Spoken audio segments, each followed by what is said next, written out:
Piper by Emma Chichester Clark.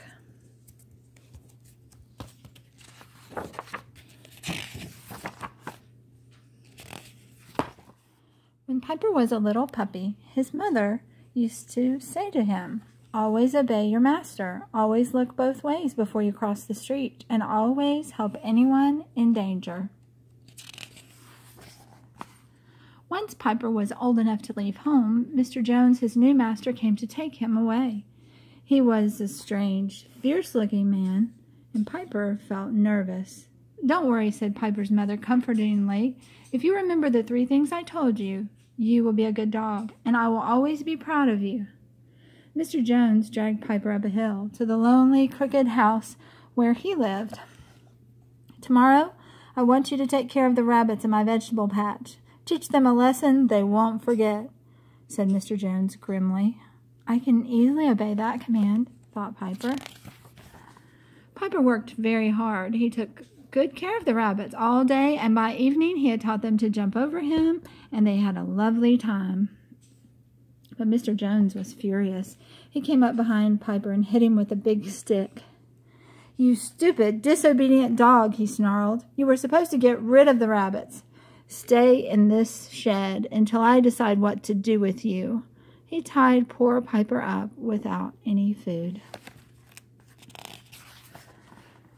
But the rabbits didn't forget Piper. They visited him every night and brought him their food. Piper thought they were very kind, though he didn't enjoy eating lettuce.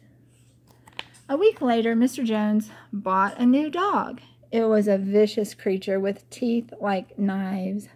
"Brutus will get rid of all the rabbits," said Mr. Jones, "and then he will teach you how to be a real dog."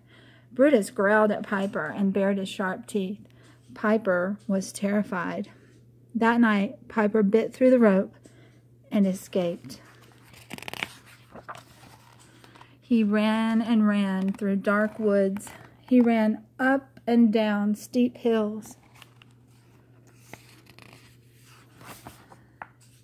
And he plunged across a river.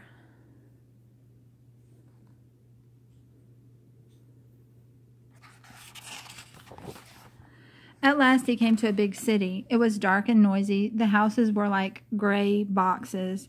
Everywhere cars and trucks hurried by. Piper looked both ways and tried to cross the street, but the traffic never stopped.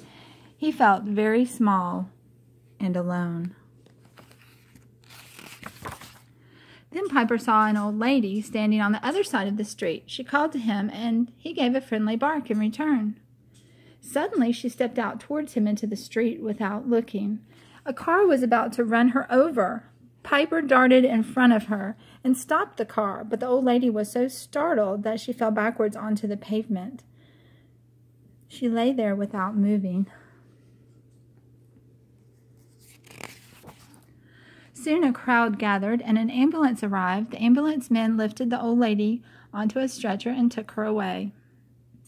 Piper was miserable. Nobody noticed him sitting there, so he crept away.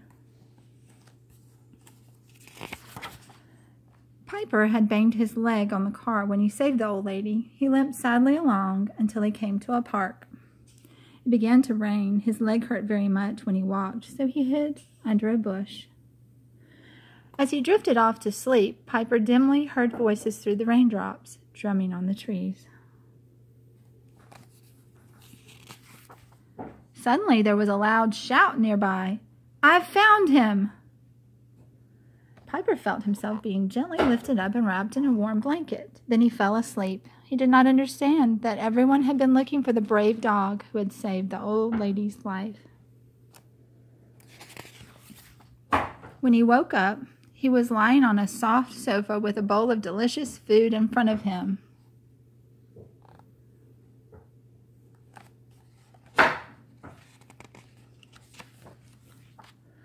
"I'd like you to live with me," said the old lady. "But first I have to put up signs that say I have found you in case your owner wants you back. If no one claims you after a week, then you can stay." Found. Black dog, very thin, long tail. Owner, please ring 352-794 within 7 days if wanted. Piper couldn't explain that he never wanted to see his cruel owner again. Every day he waited in case Mr. Jones called.